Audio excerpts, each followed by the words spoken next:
Hello friends, I am Dr. Beena Sethi and my today's topic is compounding in metal ligand complexes.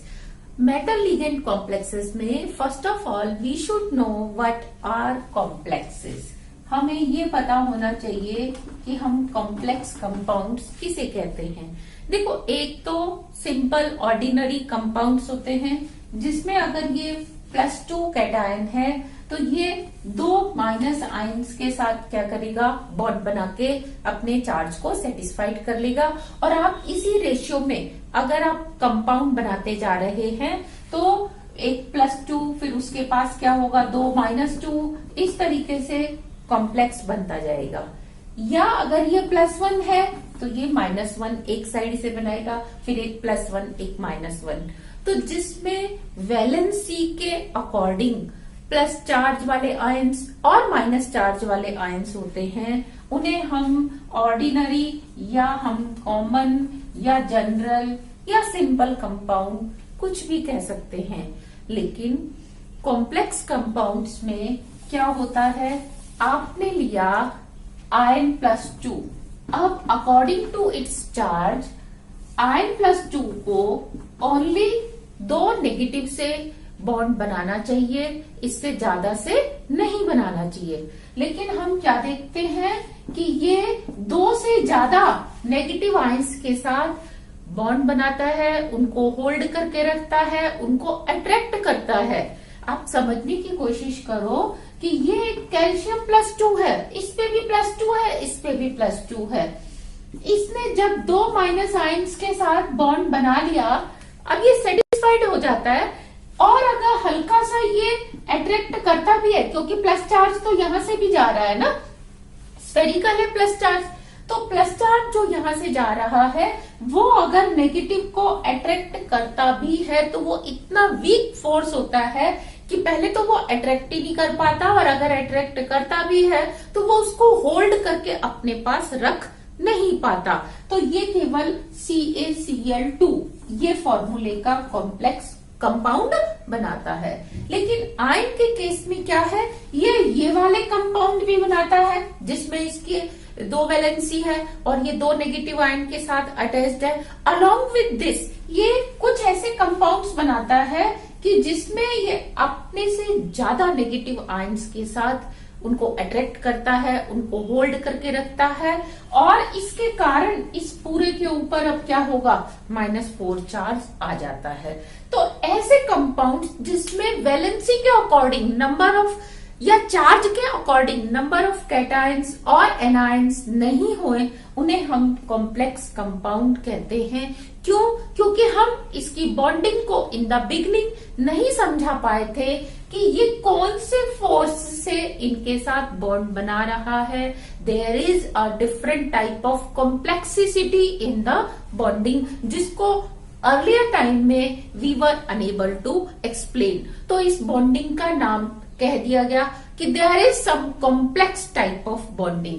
तो इसीलिए इन compounds को हम कहते हैं कॉम्प्लेक्स। पहले जब यह भी नहीं पता था कि न्यूक्लियस के अंदर प्रोटॉन और न्यूट्रॉन होते हैं, बाहर इलेक्ट्रॉन्स होते हैं, मीन्स जब इतना डेवलपमेंट भी साइंस में नहीं हुआ था, लेकिन कॉम्प्लेक्स कंपाउंड उस समय भी नोन थे। कोबाल्ट के कुछ कॉम्प्लेक्स अमोनिया के साथ, जिसमें 6 या 5 या 4 या 3 अमोनिया मॉलिक्यूल्स हैं, ऐसे कोबाल्ट क्लोराइड के कॉम्प्लेक्स उस समय नोन थे। उनकी बॉन्डिंग को एक्सप्लेन करने के लिए वर्नर ने सबसे पहले अटेम्प्ट लिया, उन बॉन्डिंग को एक्सप्लेन किया, और उन्होंने क्या माना था कि ये मेटल और लिगेंड दोनों पॉइंट पॉजिटिव और पॉइंट नेगेटिव चार्ज की तरह एक्ट करते हैं, और इनके बीच में स्ट्रॉन्ग इलेक्ट्रोस्टैटिक अट्रैक्शन होता है। तो आप वर्नर थ्योरी में बॉन्डिंग ऑफ नेचर क्या मानेंगे, मेटल और लिगेंड के बीच में आयनिक बॉन्ड है, और इन्होंने नॉट ओनली बॉन्डिंग को आयनिक माना, बल्कि उसके डिफरेंट आइसोमर्स को भी एक्सप्लेन किया, उसकी ज्योमेट्री को एक्सप्लेन किया और उनको अपनी वर्नर्स थ्योरी के लिए 1913 में नोबेल प्राइज भी मिला। इसके बाद सिज्विक आए। सिज्विक ने मेटल और लिगेंड के बॉन्ड को एक्सप्लेन करने के लिए यह बताया, क्योंकि तब तक इलेक्ट्रॉन प्रोटॉन के बारे में पता चल चुका था। तो सिज्विक ने इफेक्टिव एटॉमिक नंबर की हेल्प से यह बताने की कोशिश की कि जो मेटल है वो इनर्ट गैस कॉन्फ़िगरेशन लेने के लिए लिगेंड से जुड़ता है, कभी 4 से कभी 5 से, और इतने नंबर में इलेक्ट्रॉन्स ले लेता है कि उसको इनर्ट गैस कॉन्फ़िगरेशन मिल जाए। तो सिज्विक का emphasis it was mainly on taking electron and acquiring noble gas configuration. इसके बाद वैलेंस बॉन्ड थ्योरी सिस्टमेटिकली आई, लेकिन इन्होंने जो मेटल और लिगेंड के बॉन्ड को कंसीडर किया वो प्योरली कोवलेंट बॉन्ड को कंसीडर किया कि metal has 6 covalent means coordinate bond with 6 ligand और विद 4 लिगेंड्स और विद 5 लिगेंड। तो उन्हें ओवरलैपिंग और हाइब्रिडाइजेशन को ही बेस बना के पूरी थ्योरी दी।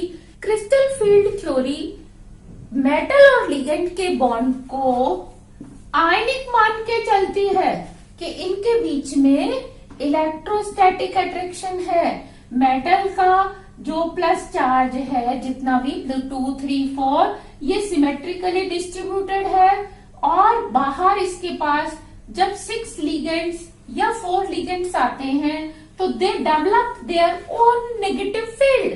तो ये 6 मिलके या 4 लिगेंड्स है टेट्राहेड्रल में, तो ये क्या करते हैं, चारों मिलके एक फील्ड डेवलप कर देते हैं। ये टेट्राहेड्रली एक फील्ड डेवलप कर देंगे। इस फील्ड को हम क्रिस्टल फील्ड भी बोलते हैं। तो मेटल और क्रिस्टल फील्ड के बीच में इलेक्ट्रोस्टैटिक फोर्स होगा, आयनिक बॉन्ड होगा। तो इन्होंने अपनी थ्योरी में ओवरलैपिंग को बिल्कुल कंसीडर नहीं किया, हाइब्रिडाइजेशन को कंसीडर नहीं किया, इन्होंने कंसीडर किया स्प्लिटिंग ऑफ डी ऑर्बिटल्स को, क्रिस्टल फील्ड स्टेबलाइजेशन एनर्जी को। तो आप स्टूडेंट्स प्लीज इस चीज को ध्यान रखना कि जब आप वैलेंस बॉन्ड थ्योरी डिस्कस करते हो या एग्जाम में आपसे वैलेंस बॉन्ड थ्योरी पूछी जाती है तो नेवर यूज टर्म स्प्लिटिंग। लेकिन जब क्रिस्टल फील्ड थ्योरी पूछी जाती है तो never use these terms overlapping and hybridisation, इनको आपस में इंटरमिक्स नहीं करना है। Molecular orbital theory.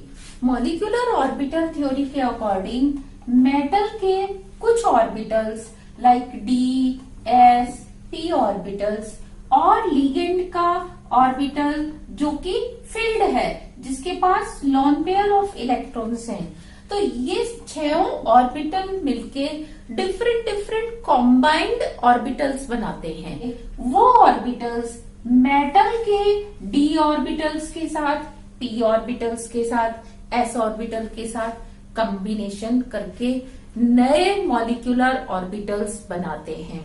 मेटल और 6 लिगेंड इनके बाहर ये कॉमन होते हैं, इलेक्ट्रॉन इनमें सबके बाहर चक्कर लगाते हैं। तो मॉलिक्यूलर ऑर्बिटल थ्योरी ने भी मेटल और लिगेंड के बॉन्ड को कोवलेंट कंसीडर किया था।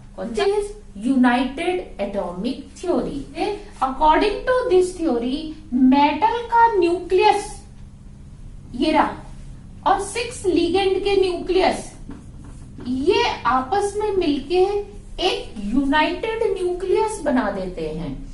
और ये यूनाइटेड न्यूक्लियस के बाहर ये 1s फिर 2s फिर 2p, और इन ऑर्बिटल्स को अब हम एटॉमिक ऑर्बिटल्स नहीं कहते क्योंकि ये न्यूक्लियस के बाहर नहीं बल्कि यूनाइटेड न्यूक्लियस के चारों तरफ है, इसीलिए हम इनको यूनाइटेड एटॉमिक ऑर्बिटल्स बोलते हैं। और इनमें इलेक्ट्रॉन उसी तरीके से फिल होते हैं जैसे हुंस पाउली और आफ्को प्रिंसिपल को फॉलो करते हुए होते हैं। तो अगर हम इसको समराइज करना चाहें तो वी कैन समराइज कि वर्नर ने मेटल और लिगेंड के बॉन्ड को आयनिक कंसीडर किया, सिजविक ने कोवेलेंट कंसीडर किया, वीबीटी ने कोवेलेंट कंसीडर किया, सीएफटी ने अगेन आयनिक कंसीडर किया, एमओटी ने कोवेलेंट कंसीडर किया, यूनाइटेड एटॉमिक ने तो यूनाइटेड एटम की बना थ्योरी है।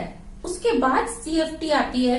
तो हमें ये पता होना चाहिए कि वीबीटी की लिमिटेशंस क्या हैं। First, it gives only qualitative approach.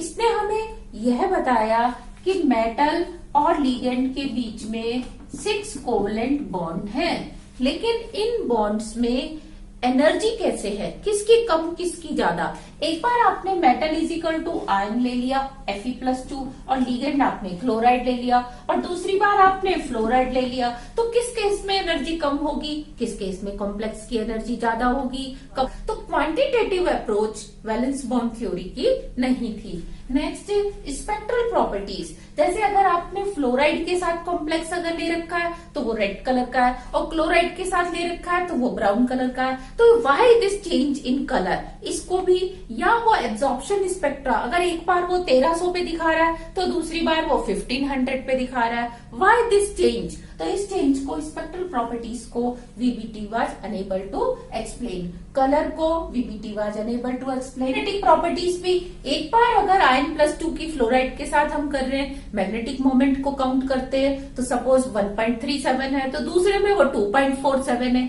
इस तरह का चेंज क्यों है, मैग्नेटिक मोमेंट कैसे चेंज हो रहा है, जबकि कॉन्फ़िगरेशन सेम है, ऑक्सीडेशन स्टेट सेम है। तो मैग्नेटिक प्रॉपर्टीज को भी valence bond theory was incapable to explain. Relative stability, as I told you कि एक कॉम्प्लेक्स कम स्टेबल है, एक ज्यादा स्टेबल है। स्प्लिटिंग ऑफ डी ऑर्बिटल्स इन्होंने कंसिडर नहीं किया, इन्होंने सीधा यही कहा कि 5 डी ऑर्बिटल्स होते हैं, पांचों की एनर्जी इक्वल होती है, और उसमें से जो ऑर्बिटल सुटेबल होते हैं लिगेंड के लिए वो उनको हाइब्रिडाइजेशन में पार्टिसिपेट करा ले। वैलेंस बॉन्ड थ्योरी पूरी की पूरी हाइब्रिडाइजेशन और ओवरलैपिंग के ऊपर बेस्ड है। इन्होंने कहीं पे भी ये नहीं बताया कि कौन से डी ऑर्बिटल काम में आएंगे इधर, कौन से इधर काम में आएंगे, dxy, dyz, dzx, इस तरह से इन्होंने नहीं बताया। और फिर उनकी एनर्जी बाकी के ऑर्बिटल्स के साथ बराबर होगी या कम ज्यादा होगी, इसका कोई नहीं था एक्सप्लेनेशन। फिर एक ही ऑक्सीडेशन स्टेट में निकल एक लिगेंड के साथ स्क्वायर प्लेनर कॉम्प्लेक्स बनाता है, दूसरे लिगेंड के साथ टेट्राहेड्रल बनाता है। Why this is the change, इस चेंज को वीबीटी एक्सप्लेन नहीं कर सकी थी। तो ये now we will do study of crystal field theory. Crystal field theory के अकॉर्डिंग जब मेटल आयन कोई सा भी अकेला है, उसके पास कोई लिगेंड नहीं है, कोई एनायन नहीं है, तो उसके ऑल 5 डी ऑर्बिटल्स की एनर्जी सेम होती है। इलेक्ट्रॉन एक से दूसरे में, दूसरे से तीसरे में जाता है या वापस आता है तो there will be no exchange of energy because all D orbitals have equivalent energy. और इसकी जो इलेक्ट्रॉन डेंसिटी है वो स्फेरिकली क्या होती है, मेटल की सिमेट्रिकल होती है। लेकिन जैसे ही 6 लिगेंड्स उसके पास आते हैं, उसको सराउंड करते हैं, या 4 लिगेंड्स आते हैं, तो एरिया जिस रीजन में लिगेंड के पास भी माइनस है और ये इसको फेस करेगा जो एरिया, वहां पे electron density because of repulsion कम हो जाएगी। सिमिलरली इसके फ्रंट एरिया में, इसके फ्रंट एरिया में, तो कुछ डी ऑर्बिटल्स जो कि लिगेंड्स को डायरेक्ट फेस करते हैं उनकी एनर्जी इंक्रीज हो जाती है, वहां से इलेक्ट्रॉन निकल जाते हैं और वो कौन से एरिया में चले जाते हैं, जैसे जहां लिगेंड नहीं है, इधर इधर। तो इन एरियाज में जो इलेक्ट्रॉन आते हैं, जो लोकेटेड हैं,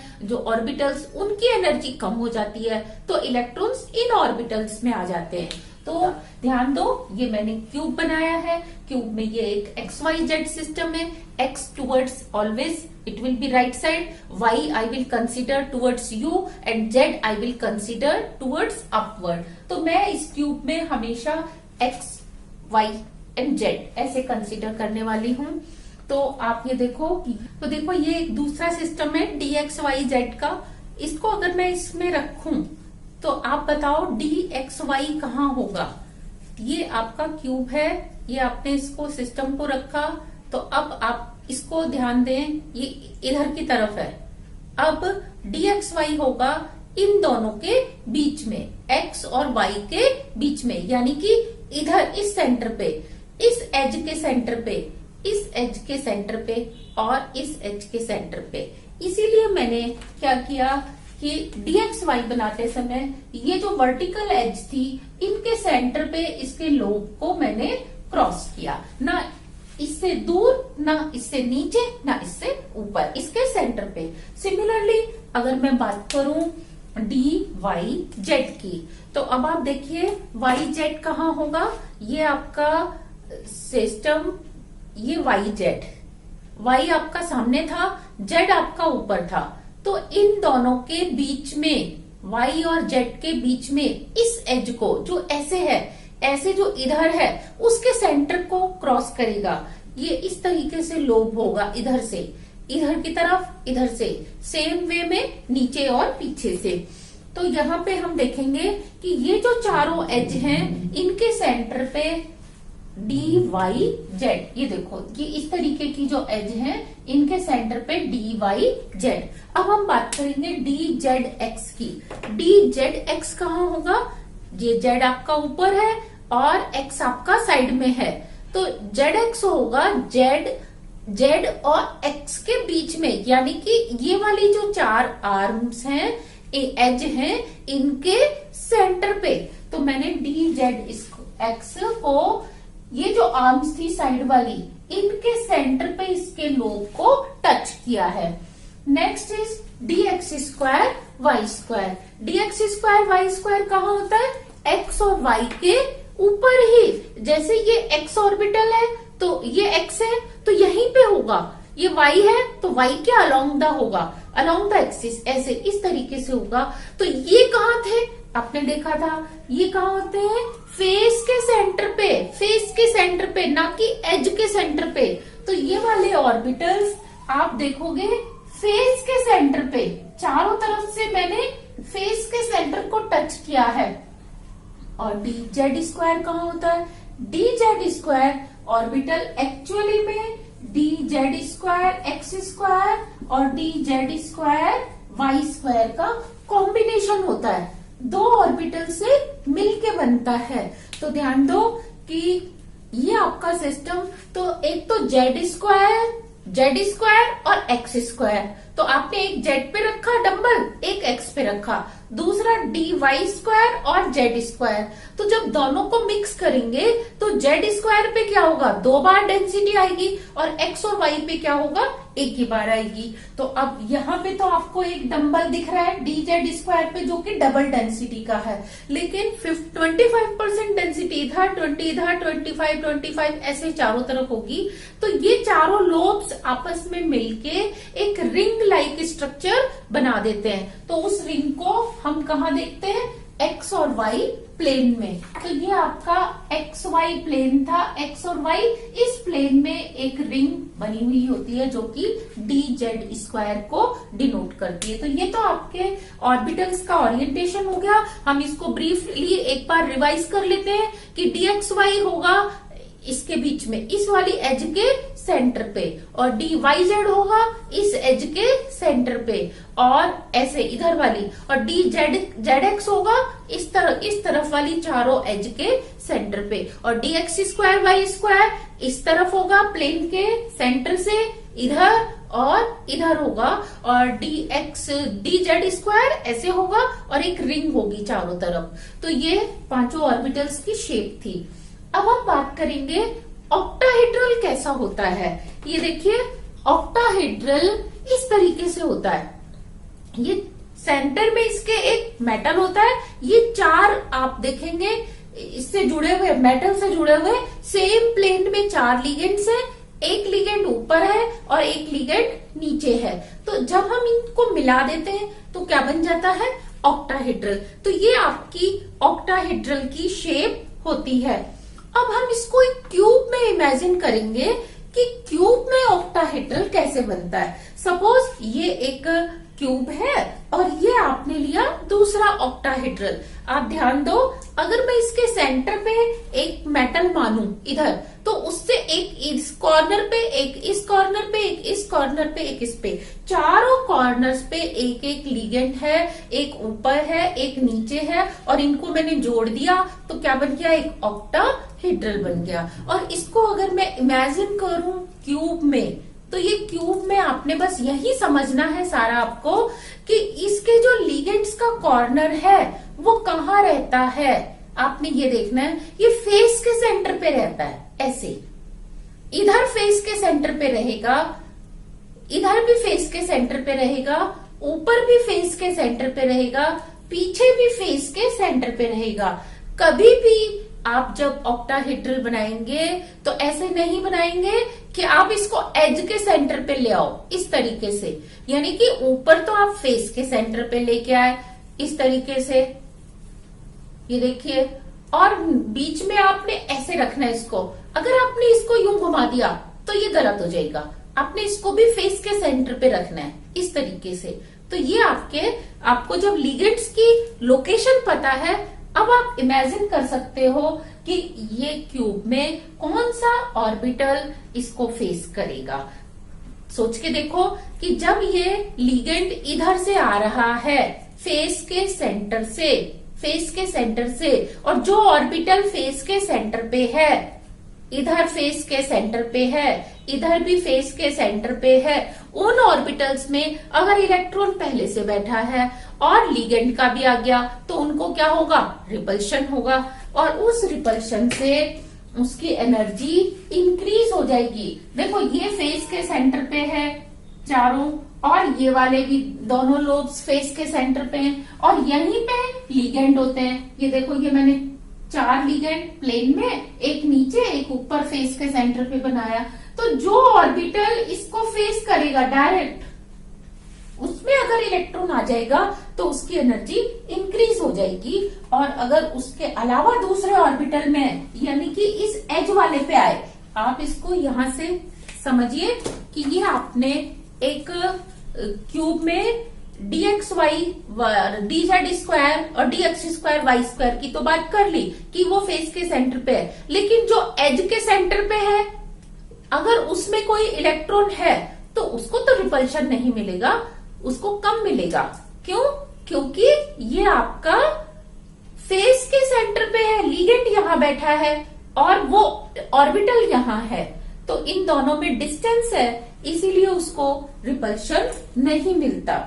तो हम क्या देखते हैं कि जो ये 3 ऑर्बिटल हैं, इनमें रिपल्शन कम मिलता है, इन 2 में ज्यादा मिलता है।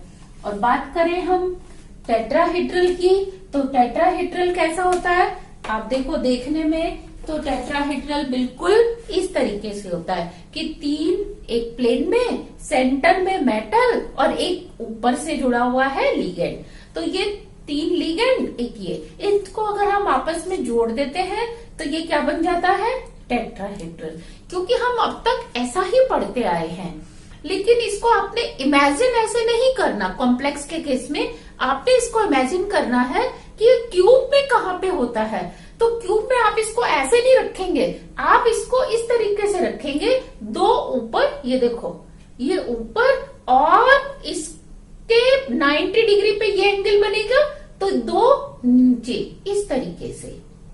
तो इसको अगर मैं छोटे उसमें आपको दिखाऊं तो ये देखो, ये एक टेट्राहेड्रल है, इसको मैं क्यूब में ऐसे नहीं रखूंगी, इसको मैं ऐसे खड़ा करके रखूंगी इस तरह से कि ये ऊपर 2 और 2 नीचे आएंगे। ध्यान दो, ये आपका क्यूब था, तो 4 लिगेंड्स कैसे आने वाले हैं, इस तरीके से आने वाले हैं। ये देखो, अब आप देख पा रहे हैं 2 कॉर्नर पे है। कौन से कॉर्नर पे, अपर, लेफ्ट, लोअर, राइट, और इधर की तरफ से क्या होगा, बिल्कुल इसका अपोजिट होगा। आप इसको ये देखो, यहां देखिए, ऐसे 2 ऐसे हैं और 2 ऐसे हैं। तो इसको हमने ड्रॉ किया तो वो इस तरीके का बनेगा, 2 इधर और 2 डायगोनली अपोजिट। तो ये डायगोनल्स पे होते हैं। अब यहां बताओ कौन सा ऑर्बिटल इसको फेस करेगा, क्योंकि D X Y Y Z Z X तो एज के सेंटर पे है, ये एज के सेंटर पे है, और D X square Y square और जेड स्क्वायर कहाँ है, फेस के सेंटर पे है। तो अब आप इसमें इमेजिन करो, ये देखो कि यहां से लेके यहां तक की डिस्टेंस ज्यादा है या यहां से लेके यहां तक की डिस्टेंस ज्यादा है, ये डिस्टेंस ज्यादा होगी या सेंटर से लेके यहां तक की डिस्टेंस ज्यादा होगी। नेचुरली सेंटर से यहां तक की डिस्टेंस ज्यादा होगी, तो इट मीन्स जो ऑर्बिटल यहाँ है उसको रिपल्शन लिगेंड का कम मिलेगा, और जो यहाँ है उसको रिपल्शन क्या मिलेगा, ज्यादा मिलेगा। तो इसीलिए जो 5 ऑर्बिटल्स हैं उनकी एनर्जी सेम नहीं रहती। और हम देखते हैं ये जो 5 डी ऑर्बिटल्स थे, जब ये अकेले थे तो ये सिमेट्रिकल थे, जब लिगेंड आ गया तो इन 5 की एनर्जी पहले इंक्रीज हो जाती है, और फिर इसमें 2 ऑर्बिटल्स की एनर्जी ज्यादा इंक्रीज होती है, 3 ऑर्बिटल्स की एनर्जी कम इंक्रीज होती है। इसको हम क्या बोलते हैं, T2G, 3 ऑर्बिटल्स एक जैसे, इसको 2 को हम बोलते हैं EG। ये 3 ऑर्बिटल, ये वाले 3 ऑर्बिटल होते हैं, ये 2 ऑर्बिटल, ये वाले 2 ऑर्बिटल होते हैं। यहाँ पे 5 फोल्ड डीजेनरेसी होती है, यानी कि 5 डी ऑर्बिटल एक जैसे, और ये अब ट्रिपली और डबली, ई को हम डबली बोलते हैं, टी को हम ट्रिपली बोलते हैं। तो ये ट्रिपली डीजेनरेट मीन्स 3 एक जैसे, ये 2 एक जैसे, और इनका जो एनर्जी गैप है इसको हम डेल्टा ओ से रिप्रेजेंट करते हैं। ओ स्टैंड्स फॉर ऑक्टाहेड्रल। अगर ऑक्टाहेड्रली इसके पास 6 लिगेंड्स आ जाएं तो इसके ऑर्बिटल्स की एनर्जी इस तरीके से स्प्लिट होती है, और अगर टेट्राहेड्रली आ जाते हैं तो इसके ऑर्बिटल्स में 3 ऑर्बिटल्स की एनर्जी ज्यादा और 2 ऑर्बिटल्स की एनर्जी कम हो जाती है, और इनको अब हम E कहते हैं और इनको हम T2 कहते हैं। यहां से हमने G क्यों हटा दिया, ताकि हम ये समझ सके कि ये 2 एक जैसे टेट्राहेड्रल में हैं और वो 2 एक जैसे ऑक्टाहेड्रल में है, इसलिए हमने G लगाया। और T2 3 एक जैसे टेट्राहेड्रल में, और T2G होता तो 3 एक जैसे ऑक्टाहेड्रल में, और इनकी एनर्जी का गैप हम कहते हैं delta T. T stands for tetrahedral. तो इस तरीके से आपने देखा कि क्रिस्टल फील्ड थ्योरी का जो बेस है वो क्या कहता है कि 5 डी ऑर्बिटल्स का ओरिएंटेशन क्यूब में डिफरेंट डिफरेंट है, और उनमें से कोई लिगेंड को फेस करता है और कोई नहीं फेस करता, जिससे उनकी एनर्जी स्प्लिट हो जाती है। और स्प्लिट होने से अब इलेक्ट्रॉन्स लोअर एनर्जी वाले ऑर्बिटल में रहना चाहता है, और उसी से जो एनर्जी बाहर निकलती है वो उसकी स्टेबिलिटी को डिफाइन करती है। तो यहाँ हम देखते हैं क्रिस्टल फील्ड थ्योरी का ये बेस है स्प्लिटिंग। स्प्लिटिंग से ही हम स्टेबिलिटी को एक्सप्लेन करते हैं। जब ये अकेला था तो सिमेट्रिकल था, लेकिन अब ये इलेक्ट्रॉन डेंसिटी सिमेट्रिकल नहीं है। मेटल के पास लिगेंड्स ने अपना एक फील्ड बना लिया, उस फील्ड में इसके 5 डी ऑर्बिटल्स की एनर्जी डिफरेंट डिफरेंट हो गई। तो this was the basic of crystal field theory. Thank you.